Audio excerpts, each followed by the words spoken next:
오늘 말씀의 제목은 항상 전쟁이 있느니라. 전쟁이 있었다, 그 이야기입니다. 르호보암과 여로보암 사이에, 르호보암이 17년의 남유다 왕이었는데 17년 동안 전쟁이 끊이지 않았다는 것입니다. 지금 르호보암입니다. 르호보암. 지금 예루살렘이 여기 있고 이스라엘이 다윗, 솔로몬, 그 다음에 르호보암이 왕위를 차지했는데 르호보암이 강경 정책을 펼쳤어요. 솔로몬의 영광은 그냥 이루어진 것이 아니라 누군가의 수고가 있었기 때문에 백성들을 좀 편안하게 해줘야 되지 않겠습니까? 그렇게 요청을 했는데 르호보암이 자신의 동료들의 이야기를 듣고 더 강경책을 펼친 것이죠. 그래서 이스라엘이 전성기를 뒤로하고 남유다와 북이스라엘로 나뉘어졌습니다. 역대하 12장의 말씀은 르호보암의 일생을 잘 기록하고 있는데 그가 41세의 나이에 왕이 되었어요. 그래서 17년간 이스라엘을 통치했으니까 58세의 나이입니다. 58세의 나이에 세상을 떠났는데 그 17년 동안 이 남유다와 북이스라엘이 항상 전쟁이 있었다는 거예요. 항상 전쟁이 있었다. 그러니까 르호보암도 여로보암도 국민들도 항상 전쟁이 있으니까 아주 피곤하고 지쳐 있을 것 같아요. 긴장감이 있지 않았겠습니까? 대한민국이 얼마나 많은 외세의 침입을 받았어요. 일제 식민 통치도 받았고요. 또 6.25 전쟁이 이루어져서 너무나 힘든 시간들을 보냈고 이 분단의 문제는 대한민국의 커다란 짐이요 걸림돌인 것을 여러분은 알고 있습니다. 그리고 또 우리 안에 이것은 꼭 정치적인 문제만이 아니라 여러 가지 생각의 차이로 이념의 문제로 갈등이 연속이 되고 있다는 것이죠. 교회 안에서도 혹은 회사에서도 가정에서도 이러한 긴장과 갈등은 복합적으로 공존하고 있습니다. 정신적인 스트레스 혹은 보이지 않는 무역 전쟁, 그것도 다 전쟁이라고 말하지만 지금 르호보암 왕이 직면한 전쟁은 죽느냐 죽이느냐 사느냐 죽느냐 굉장히 심각한 문제의 전쟁이 항상 따르고 있었다는 것이죠. 시편 말씀 보면 하나님은 전쟁을 쉬게 하시고 활을 꺾으시고 창을 끊으시고 수레를 불사르시는 전쟁을 쉬게 하시는 하나님, 그래서 칼을 쳐서 보습을 만들고 창을 쳐서 낫을 만들 것이다. 모든 인간의 무기를 모조리 부수어서 평화의 도구로 삼을 것이다. 이것이 하나님의 우리에게 대한 계획인데 사람들은 계속 전쟁을 준비하고 있고 전쟁에 승리하기 위해서 인정사정 가리지 않고 강성한 나라를 이루려고 그렇게 하고 있습니다. 여러분, 오늘 이 말씀, 무엇이 르호보암과 여로보암 사이에 전쟁과 긴장과 갈등이 이렇게 오랫동안 지속이 되었을까? 하나님을 믿는 우리 그리스도인들도 교회 와서 인상 쓸 거 뭐 있겠어요, 솔직히. 마음 상할 것이 뭐가 있겠어요. 행복하게 지내고 반갑게 인사하고 악수해도 인생 짧아요, 여러분. 근데 왜 정쟁이 계속 있고 긴장이 계속 있고 남보듯 하면서 우리가 어떻게 하나님의 나라의 소유된 백성으로 살아갈 수 있을까? 인간인 이상 갈등이 있고 그 안에 주의 주장은 있기 마련이지만 여호수아와 르호보암 사이에 항상 전쟁이 있었다는 것은 이것은 하나님의 택한 백성으로서의 모습이 아니고 우리 또한 무엇 때문에 무엇을 얻기 위해서 이렇게 마음이 불편할까? 그런 생각을 해요. 왜 내 마음이 불편하지? 왜 내가 저 사람을 관심 갖지 않고 그렇게 하지? 르호보암이 전쟁 중에서 헤어나지 못한, 그것이 이기적인 목적이든 그것이 방어적인 목적이든 어떠한 형편의 전쟁이 계속 진행이 되고 있는 이 상황에서 전 여러분이 항상 전쟁이 있는 전쟁과 같은 이 세상 속에서 교회 안에서 하나님의 평화와 위로로 충만해야 되지 않겠는가? 그래서 이 평화를 이루기 위해서 우리가 어떤 마음을 품어야 할까? 그렇게 말씀을 정리했습니다. 여러분, 역대하 12장 12절 말씀을 제가 시간 관계상 12장을 다 읽지 않았지만 12절 말씀 보면 르호보암이 스스로 겸비하였고 유다의 선한 일도 있으므로 여호와께서 노를 돌이키사 다 멸하지 아니하셨다. 12장 1절의 말씀 보면 르호보암의 나라가 견고해지고 강성해지니까 르호보암이 교만했어요. 그래서 어떻게 합니까? 여호와의 율법을 버렸고 왕이 율법을 버리니까 이스라엘 사람들이 아주 그냥 바로 왕을 본받아 백성들도 여호와의 율법을 버리고 자기 마음대로 자기 뜻대로 그렇게 생각합니다. 그래서 결과가 어떤가요? 다윗과 솔로몬 시대에 좋은 외교 관계를 이루었던 그 애굽의 나라의 시삭 왕이 이스라엘을 공격하게 되고, 그래서 다윗과 솔로몬을 통해서 얻어진 많은 금방패, 성전의 귀한 것들을 다 빼앗기는 부끄러운 수치를 당합니다. 그때 5절 말씀을 보겠어요. 12장 5절. 여러분 눈 떠보세요. 좀 피곤하신가 봐요. 12장 5절. 제가 5분도 안 했는데 이러면 5절 말씀 같이 읽어볼까요? 시작. 그때에 유다 방백들이 시삭의 일로 예루살렘에 모였는지라 선지자 스마야가 르호보암과 방백들에게 나아가 이르되 여호와께서 이같이 말씀하시기를 너희가 나를 버렸으므로 나도 너희를 버려 시삭의 손에 넘겼노라 하셨다 한지라. 너희가 나를 버렸기 때문에 나도 너희에게 심판을 내리겠다, 그렇게 말씀하십니다. 하나님의 분명한 말씀이 다 멸하진 않았어요. 그러나 부분적으로 남유다를 이렇게 용납하고 있었던 것이죠. 르호보암의 잘못을 뉘우쳤기 때문에 하나님께서 그 부분에 대해서 진노를 거두신 거예요. 완전히 다 진노를 통해서 남유다가 망하게 한 것이 아니라 완전하게 멸하지는 않았지만, 그러나 하나님께서 기회를 이 르호보암에게 주었는데 어떻게 되나요? 르호보암이 점점점 세력을 얻으니까 그가 여호와의 율법을 떠나서 자기의 생각과 자기의 고집대로 14절 말씀 보면 르호보암이 악을 행하였으니 이는 그가 여호와를 구하는 마음을 굳게 하지 아니함이었더라. 르호보암이 뭐 대단한 잘못을 한 것은 아니에요. 여로보암처럼 신상을 섬기고 우상을 섬긴 그러한 것이 아니라 르호보암이 악을 행한 것인데 그는 여호와를 구하는 마음을 굳게 하지 않았다는 거예요. 주님의 뜻을 찾는 일에 마음을 쓰지 않고 악한 일을 행하고 있었다는 것입니다. 주님을 찾는 일에 마음을 쓰지 않고 악한 일에 힘쓴, 그리고 자신의 정권이 안정되어 가다 보니까 오히려 하나님을 멀리하고 자신의 의로움과 교만함으로 자신의 정치를 펼치게 된 것이죠. 처음에는 남유다와 북이스라엘로 갈려지니까 르호보암도 왜 당황하지 않았겠어요?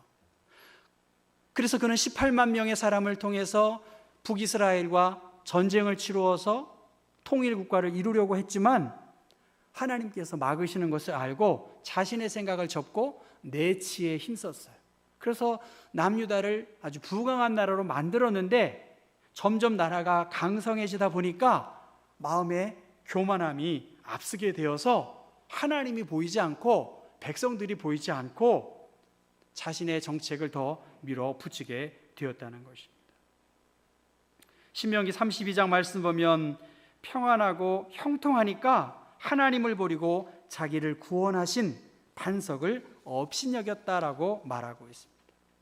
르호보암의 문제, 시간이 지남에 따라 내가 무엇을 위해 살아야 하고 무엇이 하나님이 기뻐하시는 일인지를 모르고 일 중심으로 가버린 거죠. 어디에 가치를 두고 살아야 할 것이고 내가 어떻게 달라지고 어떤 비전을 품고 살아가야 할지를 모르고 주님의 뜻을 찾는 일에 자신의 마음을 두지 않은 것이 바로 르호보암의 실책이라고 볼 수가 있습니다. 그래서 신명기 말씀 보면 마음을 다하고 뜻을 다하여 그를 찾으면 따라하겠습니다. 만날 것이다. 여러분이 마음을 다하고 뜻을 다하고 하나님의 은혜를 찾으면 여러분 하나님이 왜 두드리고 구하고 찾는 자에게 주시지 않겠냐고 하셨어요. 분명히 주세요. 이걸 믿으셔야 되거든요. 믿습니까, 여러분? 마음을 다해 보세요. 지금 마음, 여러분의 마음, 여러분이 뜻을 다하고 하나님을 찾으면, 은혜를 구하고 성령 안에서 새로운 비전을 꿈꾸고 내가 변화되기를 원합니다라고 하는 간절한 마음으로 하나님을 찾으면 하나님이 만나주시는 거예요. 왜? 하나님 여호와는 어떤 분이세요? 자비하신 하나님이세요. 그가 너를 버리지 아니하시며 너를 멸하지 아니하시며 내 조상들에게 맹세하신 언약을 잊지 아니하신 하나님. 특별히 역대기 사가의 신학은 다윗과 솔로몬을 통해서 이스라엘의 왕국이 견고하게 세워지는 일을 기대하고 그러한 역대기 사가의 신학적 경향을 가지고 썼기 때문에 열왕기 상하와는 조금 다를 수 있어요. 허물이 있어요. 왜 다윗이라고 허물이 없고 솔로몬이라고 왜 허물이 없겠어요? 그럼에도 불구하고 하나님의 언약을 이어가기 위한 택한 백성을 통해서 하나님의 공의가 이루어질 것을 믿기 때문에 허물이 있지만 택함 받은 백성들이 하나님을 찾고 구할 때 하나님이 만나게 해주시겠다, 그렇게 말씀하셨습니다. 지금 르호보암의 결정적 실수, 그것은 여호와를 구하는 마음을 갖지 않았다는 거예요. 여러분에게 저는 부탁해요. 여러분 뭘 달라지고 뭐 어떻게 하시겠어요? 하나님이 여러분에게 기대하시는 것이 무엇이나 하나님께 구하라는 거예요. 내 지혜, 내 생각, 내 뜻, 이것이 정말 하나님의 마음에 합한 일인지를 내려놓고 한번 온전히 구해보시면 하나님께서 우리에게 지혜 주시지 않겠냐는 거예요. 영적인 성장을 이루기 위해서 하나님께 물어봐야죠. 신앙의 생활을 위해서 여러분 누군가로 지도를 받아야 되지 않겠어요? 대기업의 회장들, 후계자들 그냥 되는 거 아니잖아요. 지도자의 수업을 받는 거잖아요.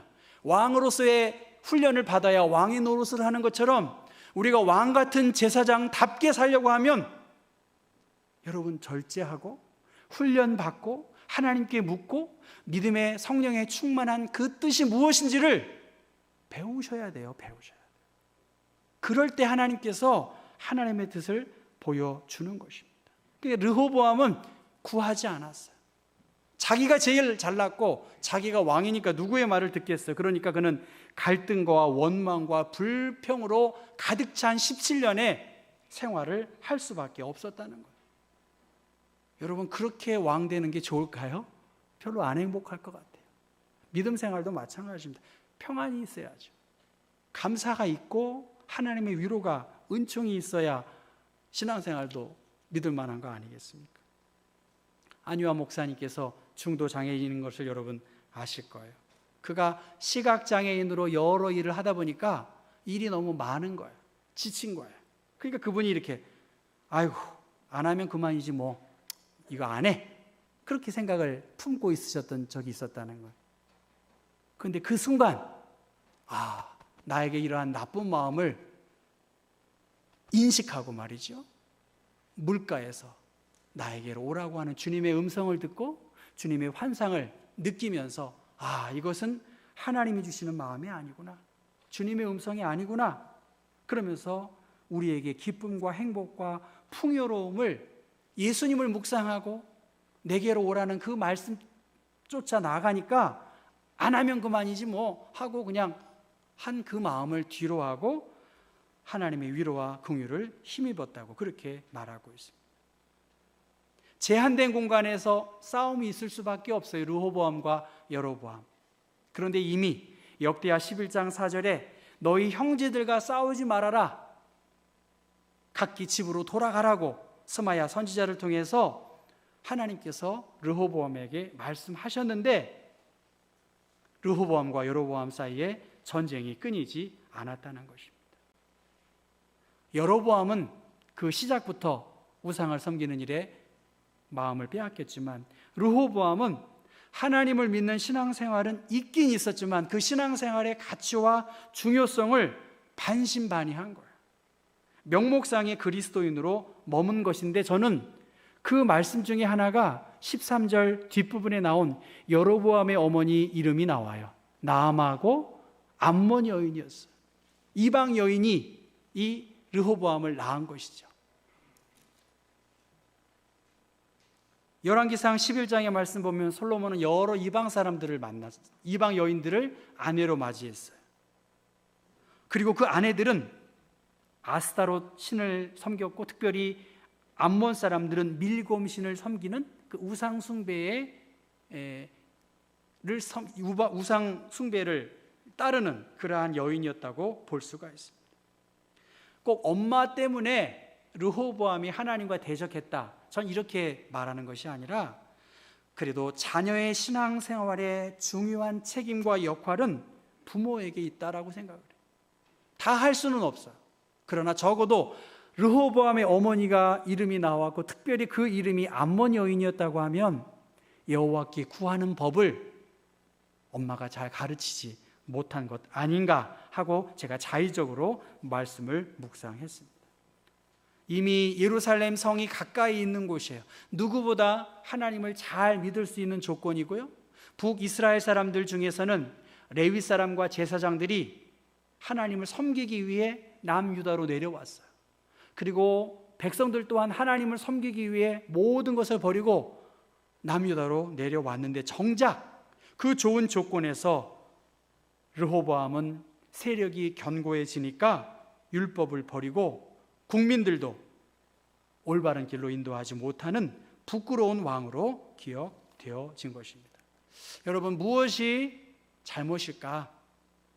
왜 르호보암과 여로보암 사이에 전쟁이 항상 있었을까? 하나님의 말씀은 온데간데 없고, 하나님을 믿는다는 사람들이 세상적 가치의 기준을 구하지 않고, 세상적 가치를 두고 거기에서 영광과 자기의 자리다툼을 하니까 싸움이 잦을 날이 없을 것입니다. 사울이 무슨 대단한 잘못을 했어요?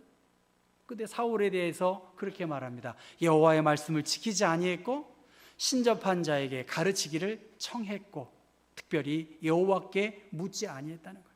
르호보암이나 사울 왕이나 얼마나 훌륭한 사람이겠어요. 그들에게 결정적인 것은 여호와께 묻지 않았다는 것입니다. 우리에게 무엇이 필요할까? 여호와께 묻는 것이에요. 르호보암은 악행을 행했고 여호와께 구하는 마음을 마음이 점점 더 강팍한 것이 그의 아들 아바야가 맞이하게 될 남유다의 비극적 현실로 이어지고 있는 것입니다. 하나님을 경외하는 마음이 없이 내 열심만 가지고 있는 것, 패망을 부를 수밖에 없습니다. 하나님의 뜻이 어디에 있을까? 하나님이 기뻐하신 일이 어디에 있을까? 그것을 바라보지 못하고 내 의와 공적만 나타나는 경우가 인간인지라 많이 있습니다. 눈에 보이지 않는 전쟁, 우리는 연속 속에서 긴장 속에 있습니다. 저 자신도 교회에 와서 제가 웃지만 긴장해요. 교인들의 모습 보고 눈물도 나기도 하고 어떻게 저럴 수 있을까 하는 사람도 있어요. 그러나 하나님을 바라봐요. 이것도 전쟁이고, 이것도 내가 극복해야 할, 이것도 내가 짊어져야 할 십자가라고 저는 생각을 합니다. 이 긴장 속에서 교회를 찾고 하나님을 예배하는 여러분, 교회에서 기쁨으로 하나님을 찬양하고 예배 드리는 것, 수고하고 무거운 짐진 사람들에게 평안과 위로와 격려를 주는 것, 그것이 평화로운 교회를 이루기 위한 그리스도인의 모습입니다. 오늘 15절 말씀 보면 르호보암의 처음부터 끝까지 행적이 선지자를 통해서 다 기록이 되었어요. 여러분, 지난주에 김용원 목사님이 기도를 하시는데 처음에 이렇게 이야기하시더라고요.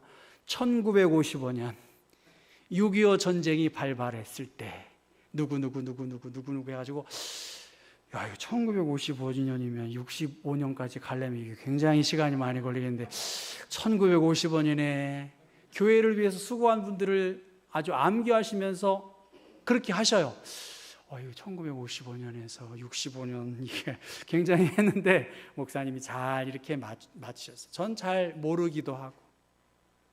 그 90대의 목사님이 이 경복교회를 위해서 수고하고 믿음으로 살아간 그분들의 이름을 부르시더라고요. 여러분들의 아버지, 어머니의 이름을 부르고 있어요. 여러분 무엇 하고 계시냐는 거예요.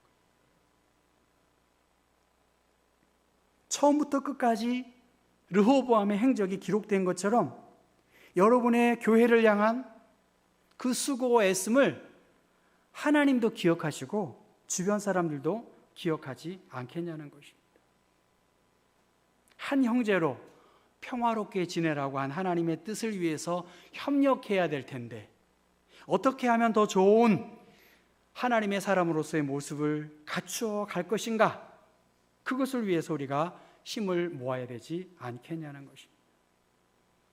김영원 목사님의 그 기억 속에서 그분이 말씀하신 그 어르신들 전 다 알 수 없어요. 적어도 그 정도 신앙은 갖고 있어야 되지 않겠냐는 거예요. 나이가 들어가는 거 하는 것이 제가 좀 부담스럽습니다. 전 이 말씀을 준비하면서 저의 목회 기간에 항상 전쟁이 끊이지 않으면 어떻게 하겠어요? 그렇지 않잖아요. 제 바람은 그거예요. 평화롭게 목회하고 싶다. 제가 편안한 길을 목회하고 싶다 그런 것이 아니라 하나님이 기뻐하시는 일을 위하여 우리는 영적인 싸움과 전투를 힘써야 하지만 그렇지 아니하는 자그마한 일들 가지고 에너지를 낭비할 때가 아니고요. 경복교회가 한 목사 와서 좀 평화롭고 좀 안정 궤도에 서서 좀 좋아졌다 하는 소리를 듣고 싶어요. 여러분도 그렇죠? 네. 그 일을 위해서 내가 조금 보탰다. 그래서 교회가 더 평화로웠다. 교회가 좀 따뜻했다. 제가 경복교회 캠페인을 했습니다. 자녀들 신앙 독려하기. 우리의 자녀들이 교회 안 나오고 있어요. 개척교회 간 건 제가 이해해요. 개척교회 간 건 그러나 여러분의 자녀들이 이유야 다 있어요. 전 독려하고 싶어요. 자랑스럽게 우리의 자녀들도 나올 수 있는 교회. 그래도 우리 자녀들이 그 자녀들을 데리고 오면 교회 학교 금방 늘어나요. 문제를 어디에서 찾아야 하냐는 것이죠. 나도 힘을 보태야 돼요. 내가 평화를 위해서 지금의 생각, 지금의 주의 주장을 내려놓고 현재의 모습에서 과거의 영광에서 취해 있지 않고 맡겨진 자리에서 평화의 일들을 위해서 힘쓰는 것. 그래서 이 경복교회가 점점 평화로운 교회, 전쟁의 소리가 아니라 사람의 소리가 아니라 아무리 힘든 가운데 있지라도 믿음의 사람들이 함께 모여서 하나님의 영광을 마음에 품고 기도한다면 그 일을 위해서 우리가 근신하고 깨어서 성도의 본분을 다 한다고 한다면 하나님이 얼마나 기뻐하시겠냐는 거예요. 우리가 살아있는 한 전쟁은 계속 있을 것이라고 봐요. 긴장은 계속 이어질 것이라고 봅니다. 연약한 내가, 여러분 앞에 서 있는 제가 대단하게 힘이 있는 사람이 아님을 전 너무나 알고 있어요. 그저 하나님께 기도해요. 그래서 두려움에 대하여 하나님께 맡기고 당당하게 자신 있게 하나님의 사람으로서의 역할을 감당하기를 그렇게 기도하고 있습니다. 특별히 여러분, 르호보암을 통해서 우리에게 주신 하나님의 말씀 너무 복잡하게 생각할 것도 없어요. 평화를 물고 오는 저 비둘기처럼 여러분이 평화를 위해서 일해야 돼요. 저도 성령님을 사모하고 다 할 수 있는 만큼 저도 웬만한 목회자들이 하고 있는 것 한다고 봐요. 그러나 무엇보다 내 입술에 평화를 끼치고, 여러분이 이 경복교회 영원히 다니시지 않아요. 우리의 목숨이 그렇게 길지 않아요. 언젠간 여기에서 떠나고 누군가의 기억 속에 남을 것입니다. 하나님을 찾는 낮아짐의 은혜를 간직한 사람, 평화를 위해서 힘쓰고 애썼던 우리 교회에 잊을 수 없는 하나님의 사람이었구나. 그 일을 위해 내가 조금씩 보탰구나. 그렇게 아름답게 기억될 수 있기를 주님의 이름으로 부탁합니다. 기도하겠습니다. 하나님 아버지, 다시 한번 말씀 앞에 우리를 돌아보게 해주시기를 원합니다. 르호보암이 하나님의 말씀을 버리고 하나님께 구하지 않고 스스로 겸비하고 스스로 모든 것을 펼쳤을 때에 하나님의 영광이 그로부터 멀어졌습니다. 바라기는 우리 모두가 평화를 위하여 힘쓰게 하시고 특별히 개인의 신앙의 성장을 위해서 새로운 탈바꿈, 파라다임의 전환을 통해서 거듭난 그리스도인으로 새롭게 살아갈 수 있는 그런 도전이 있게 하셔서 누군가의 기억 속에 그분 참 아름다운 신앙과 인격을 통해서 우리 교회를 위해 귀하게 헌신했다라고 추억할 수 있는 흔적을, 향기를 드러내는 사람들 되게 하여 주옵소서. 예수 그리스도의 이름 받들어 기도했습니다. 아멘. 다 함께